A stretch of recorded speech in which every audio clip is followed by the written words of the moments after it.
it would help in terms of noise reduction. Very good. And with that, Ms. Sills, we are all set, and please proceed. And how much time would you like for rebuttal? 5 minutes, Your Honor. Very good. Whenever you're ready, I have the timer on. Thank you. May it please the court, Eleanor Sills on behalf of Mid-America Apartments. We are asking that this court reverse the trial court's denial of the motion to compel arbitration and remand with instructions to compel arbitration. This case is controlled by this court's recent decision in Mid-America Apartment Communities versus Gonzalez. There, this court considered the exact same arbitration clause and determined that the personal injury claims in that case were expressly encompassed by the arbitration clause. Because If of I that, may, Sills, can I just jump in and just I'll make sure that I focus on specifically what the issues are before us today. This case, we know with arbitration, public policy, they're favored, and if both parties agree to it, the court will have to obviously, defer to that. So in this case, we are dealing with a non-final appeal. And if we look at the lease provision itself, let me just get to it. It is section 24.2. It mentions here that all claims that arise between you and the landlord will be resolved through binding arbitration. And then it goes on, unless you opt out of this section. In reviewing the record, I don't see any, just verify this for me. It's undisputed that the tenant did not exercise his right to opt out. Am I correct in that? yes, Your Honor. All right. And then the claim, the definition of the claim was actually very broad. It does also include tort in this. Am I reading this correctly? Yes, Your Honor.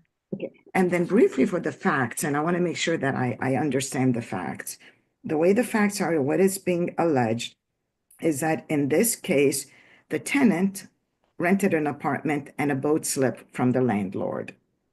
And then the landlord ended up moving the tenant's boat from the rented slip, whatever slip 19, to an adjacent one, slip 20, without telling the tenant. That's what's set forth. And then when the tenant attempted to lower his boat in that new slip, the pulley system, something was not working, and that's when his hand was injured. That's the gist of the allegations that is the operative in this case, correct? Yes, Your Honor.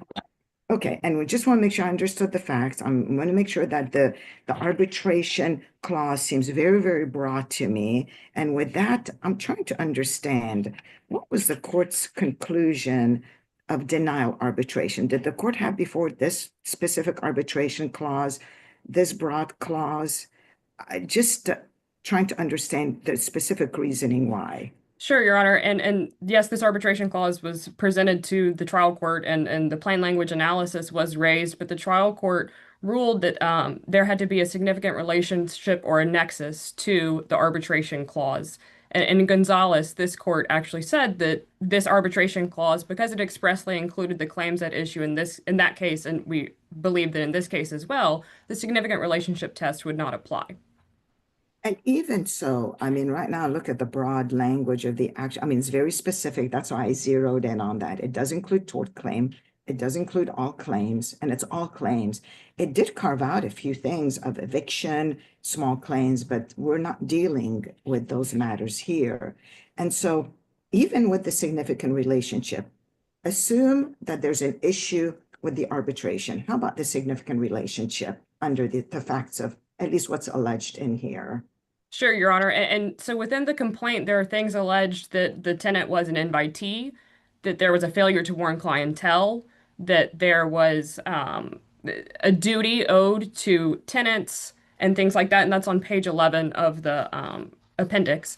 And so because of these things, it requires reference to the lease agreement to determine what the status of the tenant was at the time of the accident. Because, for instance, if this was a rented boat slip, then that would be a different situation.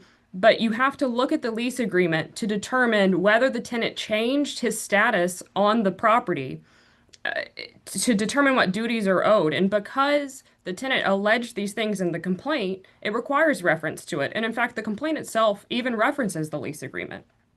And so because of that, Sorry, go ahead. no, just because of that, there is a significant relationship to the lease agreement. But my concern is that when I look at the hearing transcript, a couple things jump out at me. Here we have Judge Ward covering for another judge, so standing in for another judge. Trial courts hearings in the trial court level are usually people take whatever hearing time they can have find available. There's often not enough hearing time, and so people have to make their arguments as concisely as possible. But it also means that the judge is sort of consistently having to rely heavily on representations of counsel about what cases say, because the judge is not always going to have enough time in the hearing time that counsel has reserved to take out the case and read it in full, the way that I'm sure all three members of the panel did here. I'm just concerned about the representations that were made about what Seifert says. When I look at the transcript, I don't see, for example, when plaintiff is saying that the significant relationship test applies, I don't see where plaintiff acknowledged the part of Seifert that is, I think, sort of fatal to the argument that plaintiff made here, which is the Seifert court said the absence of any mention of the party's rights in the event of a personal injury or death arising out of the alleged tortious conduct, such as that which is alleged here in Seifert, creates an ambiguity. And later in the same paragraph in Seifert, the Florida Supreme Court said there's nothing in the provisions that was before the court in Seifert that indicates that either party intended to include tort claims for personal injuries arising under the common law within the scope of either the contract in general or the arbitration provision in particular. So, like, counsel has an obligation ethically to acknowledge authority that's contrary to their position. And here, the exact case that the plaintiff cited says that the arbitration provision is materially different than the one we have in our case. I mean, Seifert basically says, if you have an arbitration provision exactly like you have here, then whatever Seifert says doesn't apply. But I didn't see anywhere in the transcript where when plaintiff was relying on Seifert, it acknowledged for Judge Ward that the case actually stands for a contrary proposition. Did I miss that in the transcript? No, Your Honor, I don't believe you missed that. I believe the focus was the significant relationship test that was addressed in Seifert, and so the plain language was not addressed in that regard, if that makes sense. So, I mean, do you agree that Seifert stands for the proposition that we sort of use textualism in reading contracts, just like we use textualism in reading any other law, because contracts are private law between the people who enter into them, right? Yes, Your Honor. And so we use textualism, meaning that we look at the text for an expression of what the parties intended. And you only get to the significant relationship test if you cannot see what the parties intended. But Seifert definitely doesn't stand for the proposition that you ignore the text of the agreement, does it? No, Your Honor, that's not what it stands for. And I think this court and Gonzalez made that clear, that this idea that if it's expressly included and expressly addressed within the arbitration clause, that's consistent with the Seifert analysis. Okay, and just in case I forget, Mr. Barnes, I want to give you the same opportunity to show me where in the transcript that was raised. I don't want you to think that I'm asking a question that I wouldn't want to hear your answer to. Thank you. And so, Your Honor, Ms. Sills, to circle back, I think in here, under either, whether, I mean, we're dealing with the plain language here, and obviously that fits the bill. And then even if you look at the significant, if we even need to go that way, there's based on the allegation, significant relationship in here as well, but we don't need to get there. And then I'm curious, and I know you did file the supplemental authority, and I'm glad you did. So that case dealt with the same landlord, same matters. Is there anything in that case that distinguishes from the facts of this case? other than the actual facts of the accident, no, Your Honor, the legal analysis is exactly the same. All right. And so I would just reiterate that there's no reason to apply the significant relationship test, but as Judge Kuzam said, it still would lead to the same result in this case, which we would ask that the court reverse and remand in that regard. And just briefly as to the other arguments that the tenant raised on appeal, or raised below that we were addressing in our initial brief, the mutuality of obligation and the unconscionability. I'll briefly address both. As to the mutuality of obligation, the tenant confuses mutuality of obligation with mutuality of remedy. So mutuality of obligation deals with consideration. There's no dispute here as to the consideration that was given. It's a renting an apartment and a boat slip for the tenant's use. So that's different than what the tenant believes is mutuality of obligation, which would be the remedies that are available here. And so the remedies are the differences between, excluded claims that maybe go to a court of competent jurisdiction or our eviction claims or things like that. So that does not render the arbitration agreement invalid.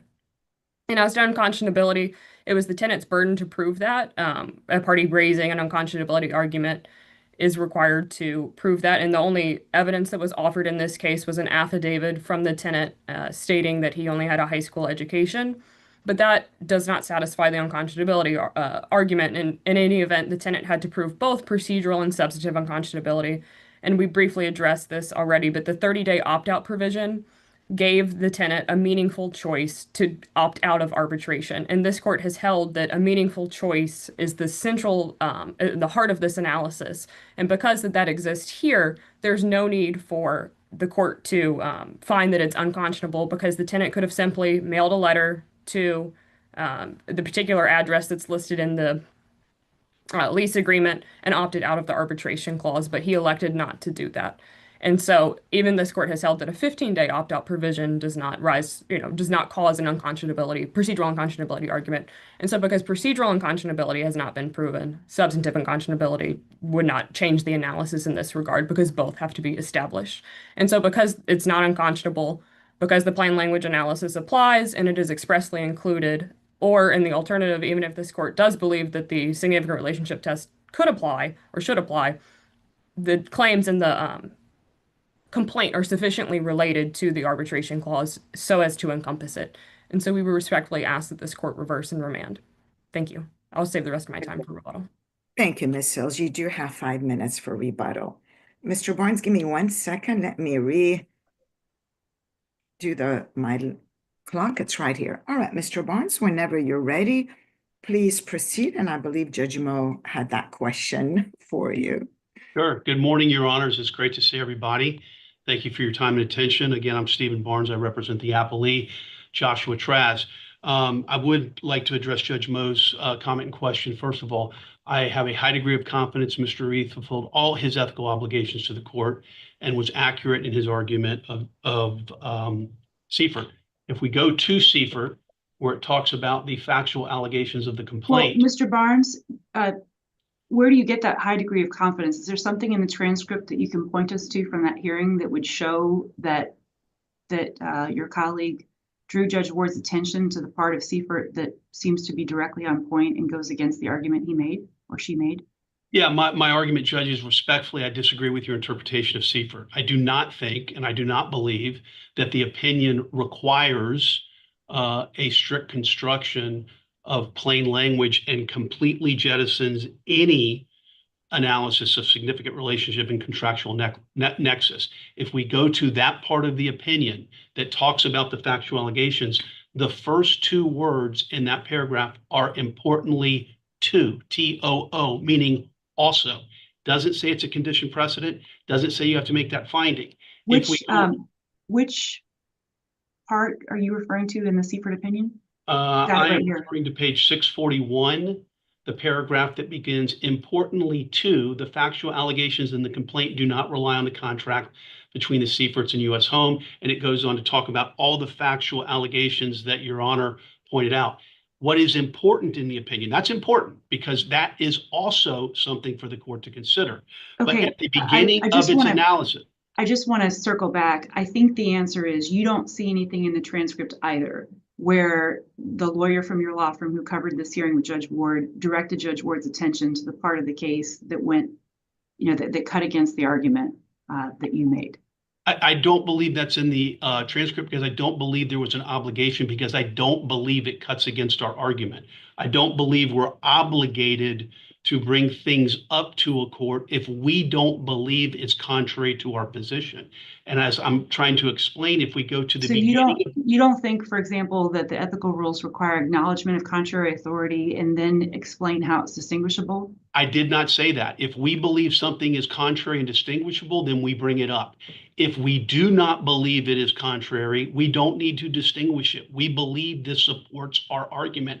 I actually believe the factual allegations of this case support our argument. At the beginning of its analysis, the Seifert court said, and I'm going to quote it, as the prevailing case law illustrates, and this is our Supreme Court, even in contracts containing broad arbitration provisions, the determination of whether a particular claim must be submitted to arbitration necessarily depends on the existence of some nexus between the dispute and the contract containing the arbitration clause. That is a complete, total statement by the Supreme Court. It doesn't say there has to be ambiguity. It doesn't say there has to be a lack of clarity. It says that is how you do it. So it's clear that this, and I fully acknowledge the recent decision of this court adopting the arguments in Lennar Holmes and not finding conflict with DeWeese. Respectfully, I believe there is conflict with DeWeese based on the Seifert decision. But what occurred in this case, and the facts are important. Mr. Barnes, do you think that Seifert stands for the proposition that a common law tort claim cannot be arbitrated? No. Okay. Well, what in the Seifert case do you point to then? I mean, the argument that you're making essentially comes across as if you're saying that that only if there's a significant relationship could a common law tort claim be arbitrated, almost regardless of there's nothing that could be put in the arbitration agreement that would defeat the need to use the significant relationship test. Do you think that's what Seifert says?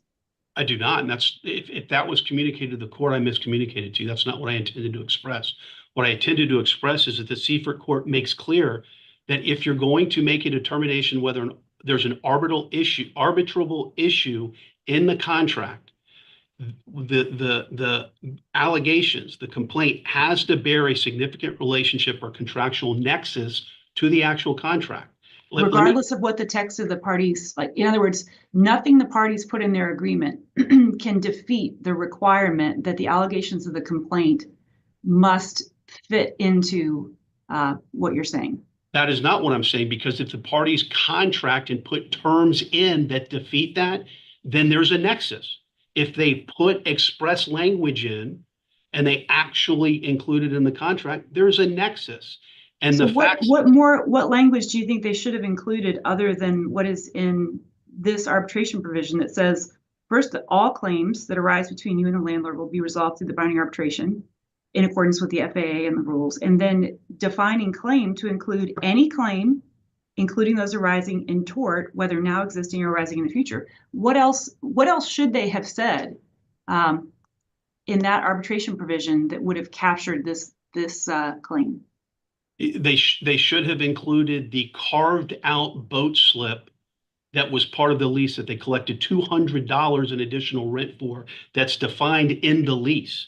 On page 6, they should have in the arbitration provision. You think what they neglected to do that they should have done is they should have specifically included language in paragraph, was it 24.2, that says this also applies to the boat slip? They had a lot of commas and a lot of things it applies to in the common areas, the apartment. Yes, they should have included the boat slip, because if you go to the opening part of the lease, it has the property address of Rocky Point Drive. It has an apartment address of Tri-Sail Circle, and then it has a description of a boat slip that is not on terra firma. It's over a seabed, defined as BL19 ROC, a distinct carve out in the lease. And what the defendants did in this case, without the plaintiff's permission, took his boat off the slip that he paid rent for and put it on a slip that was not part of this lease nor contemplated by this lease. And that's where the event occurred. That is not contemplated by this lease. There's nothing in it that gives them the right to do that. There's nothing in it that ever says the parties intend to ever use slip 20. It is absolutely devoid in this lease. And for the apartment to now come in and say, we did this when it's not provided for in the lease, we did this without his permission, we took his property and put it in a space that somebody else rented and leased that's not contemplated by his, and now we're going to arbitrate that. That is not, there's no significant relationship, there's no contractual nexus. And if we have to get to the text, if that's where the court wants to turn its attention, this is as ambiguous and unclear as it can be. There's nothing in that provision that says, hey, when we take your property out of any area that's contemplated by this lease and put it in a space that's not contemplated, you're going to arbitrate that claim. So whether we get there by significant relationship and contractual nexus, which I believe Seifert says we have to, or by analysis of the plain language of the contract, which is ambiguous and unclear, we get to the same spot. I want you to think for one moment, okay? If we adopt the landlord's position, the appellant's position in this, if landlord, outside the context of the lease, just like what happened to the boat, calls the tenants into the common areas, okay, that's contemplated by the arbitration agreement, and says, hey guys, I got a great investment opportunity for you. Here it is. And he gives them a pitch and he collects $100 from every person and then completely defrauds them and doesn't perform and never intended to perform. Under their argument, since it was the landlord and tenants and it was in a common area, that's an arbitrable issue. No, if I may, Mr. Barnes, if you look, let's look at the actual language here. Yes. The language, the example that you gave, that's not contemplated here. Here it mentioned landlord arising from or relating to your lease. And the lease includes the lease between the parties, the apartment, the property, use of your apartment, and or common areas, as well as the relationship resulting from the lease. And so that's a far different from an investment, getting people that happen to be there. That's a far different from that. But let me ask you a question, Mr. Barnes. Are you taking the position that the most recent case that was written by our court, the one that was mentioned on the supplemental authority, that was wrongfully decided, that we need to recede from that? I think to decide this case, you do not have to recede from that opinion. So no, I'm not making that argument. I personally think there is a conflict with DeWeese, but we don't need to get into the conflict to decide this case. Let me get a better example, okay? When we talk about what's contemplated by the lease, okay? Let's say there was a leak in Mr. Traz's apartment, okay? The lease has provisions in it that contemplate duties and responsibilities to repair. If the apartment didn't come in and repair it and he slips and falls, there's no possible way he can argue that that's not contemplated by the arbitration clause because it arises from duties and responsibilities of the lease. And it occurred in his apartment. This is far different. This is a landlord taking property. I'm sorry, Your Honor, I cannot hear you. I apologize. Let me speak a little bit louder. In looking at the facts of here, and this is what I wanted to repeat the facts to Ms. Sills to make sure that I understood the allegations and the complaint. Part of his lease is that he basically is renting the slip, which is slip number 19. So his lease contemplating the use of a boat slip, correct? Yes, Your Honor. All right. And just by virtue, and this was right next to it because they were doing some sort of repair. You're telling me, and I just want to make sure that I understand, that that's not contemplated under the lease in terms of the use of the common areas and the contractual relationship between the parties? It 100% is not contemplated because if we go to the very first page of the lease under lease summary and specific terms, there's a carve out for the lease of the slips. It says additional rentable items, boat slip number BL19ROC. And the appellants even mentioned in their brief that slip 20 was rented to a completely different tenant. Mr. Traz is not permitted to enter another tenant's rented apartment without their permission. He would have been considered, I believe, a trespasser had he just started using somebody's boat slip. What's different in this case is that the appellants took his boat from his rented space and put it in an area that is not contemplated by this lease. There's nothing in this lease that ever gives him notice he's ever going to have to utilize slip 20 at all. There's no provisions whatsoever. They could have put in the lease, hey, in the event we got to do repairs, we may put your boat on another lift, and that is part of this lease agreement. They didn't do that. They completely went outside the lease, took his property and put it in an area that was never contemplated that boat would be. And they never told him about it. That moves into the appellant's position that if we do get into the significant relationship or contractual nexus, that we have to look at the lease to determine his status. That is incorrect. You look at paragraphs 11 through 14 of plaintiff's complaint to determine his status. It is not anything in the lease that determines that. The allegations of the complaint are that they took his boat, they put it in slip 20 without his permission, and by virtue of that fact, the determination is going to be made either he was or wasn't an invitee, implied or expressed by their actions of removing his boat from his slip and putting on another. There's nothing in the lease that we need to look at to make that determination. So that is a red herring to say that we need to look at the lease to determine his status. I believe clearly that we need to look at the allegations of the complaint, and any determination a fact finder would make is, okay, they took his boat off, put it in on another slip. By doing that, do they make him an invitee to that area? Has nothing to do with the lease because the lease never contemplated this. So I understand that it could be appealing to latch on to the language that's in the Wilski case or Wilkinski case. But respectfully, Seifert has been clear on what needs to be looked at, and they didn't qualify that in any shape, form, or fashion. They said there has to be a significant relationship and a contractual nexus. And it makes sense. Mr. Barnes, do you agree with the proposition that contracts are private law that binds the parties that enter into them? Wait, do we agree with the concept that what, Judge? That contracts are private law? I agree. I agree they're law and they bind parties that if somebody signs and enters into a contract, it binds them. Yes, Judge. Okay. And so when we look at, as a matter, do you agree that in Florida, when we look at arbitration provisions, we read them the way we would read contracts? I believe that's a correct statement of the law. And when we read contracts, the objective is to look for the party's intent as expressed by the words they used in that contract. I believe in peri materia, yes, I do. But I don't think we read things in a vacuum, Judge. What do you mean when you say in peri materia? I understand what that phrase means, but what do you mean when you use it in this context? Because the appellant is trying to look at specific terms in an arbitration clause without looking at the remainder of the contract.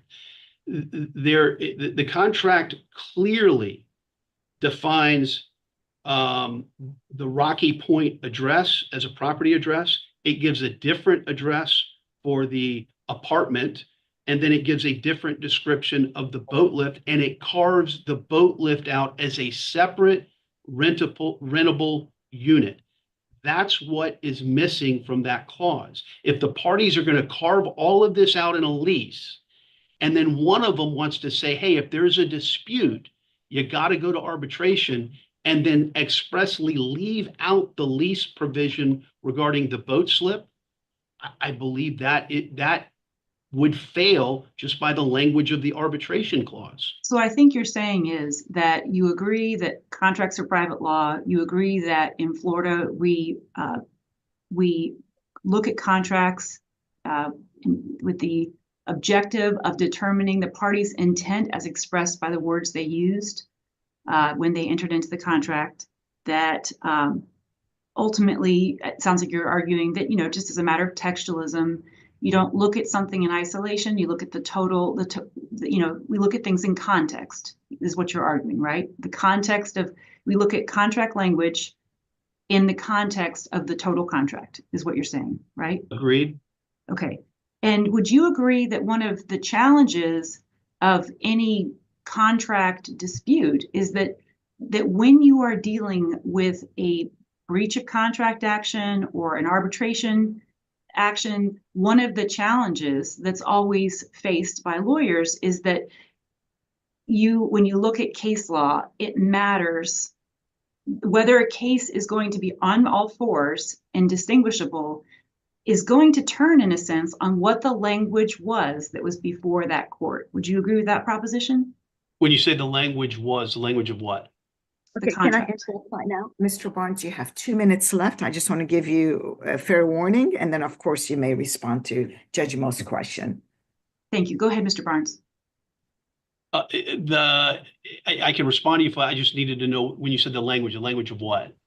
The language of the contract that the court was considering if you're looking at language in an opinion about an arbitration provision and you're trying to determine how applicable that case is to your case, it matters what, for example, Seifert's contract language was when you're trying to determine how applicable Seifert is to your case.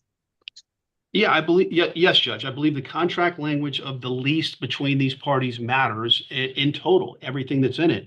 And that's what, especially when you're dealing with the phrase arising from or relating to. Okay, so when what I think your answer doesn't quite match the question. I think what you're saying, though, is I can't imagine that you disagree with the idea that to determine whether a case controls your case, whether precedent controls your case, when it's about a contract and the language of contract, you have to look at the language of the contract in the case that you're arguing to the court, right? I think you have to apply facts to law. Yes, Judge. So in other words, you have to say, is this case about a contract that has the same language as my client's contract? Oh, I don't think cases have to have the same language to be on all fours. I think they can be analogous, and I think they can address nuances. I agree with that. I think that's fair. But I think that you understand what I'm saying, that when you look at, for example, Seifert, in your case, Seifert involved a very different arbitration provision. And when we look at Gonzalez, in your case, it involved exactly the same language or materially the same. Yes? Yeah, and I know I need to wrap up, but real quick, Actually, Mr. Barnes, your time is up, but go ahead and respond to that. Yeah, and I'll wrap it up with a response to that. Gonzalez, while it has the same arbitration provision, has very different facts and deals with common areas. It is common areas specifically in that arbitration provision in that contract. This slip is not in there. Gonzalez does not apply because of that distinguishing fact. That's what makes this not arising from or relating to the events alleged in the complaint. I appreciate everybody's time and attention. Thank you, Mr. Barnes. Ms. Sills, you've got 5 minutes for rebuttal. Thank you, Your Honor. And first I'll address, go ahead. And before you start, I guess in looking at this, we're talking about a broad arbitration. We're talking about the claim that's defined.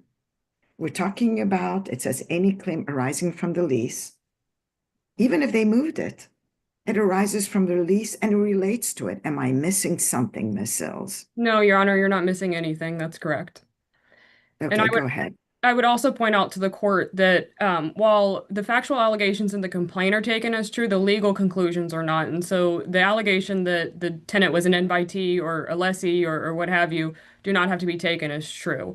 But the tenant did allege in the complaint that this accident occurred at the exact same property address that is defined in the lease agreement. And this arbitration clause specifically says anything arising out of or relating to the property, which is defined on page 28 of the lease agreement, is arbitrable. And so here, because of the factual allegation in the complaint that the property address is the same as where the accident occurred, this is also falling under the property provision in the arbitration clause.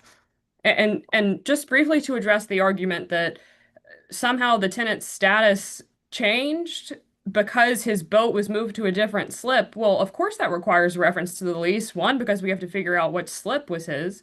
Two, because we have to figure out where that falls within the relationship between the tenant and the landlord. And specifically, not to give a hypothetical, but I guess it is, if your property was stolen from someone and you saw it in someone's house, you're not allowed to go break into that house. You would still be considered a trespasser. And so we have to look at the lease to determine what Mr. Trax's status was at the time of the accident. And so that plays into the significant relationship test that even if it applies, the Appellee's argument still supports finding that there's a nexus. And in regards to whether Seifert or Gonzalez was wrongfully decided, and so I believe my friend on the other side said Gonzalez was not wrongfully decided, but Gonzalez specifically said that it was building upon Seifert and that there was no conflict with Seifert. So if Gonzalez wasn't wrongfully decided, then the Seifert analysis that the other side uses just simply can't apply here. And this case is also not in conflict, or Gonzalez and the similarities between this case and Gonzalez would not create conflict with Deweese. Deweese did not specifically enumerate the area where, or the common area, the apartment property, the words that we're using in this case.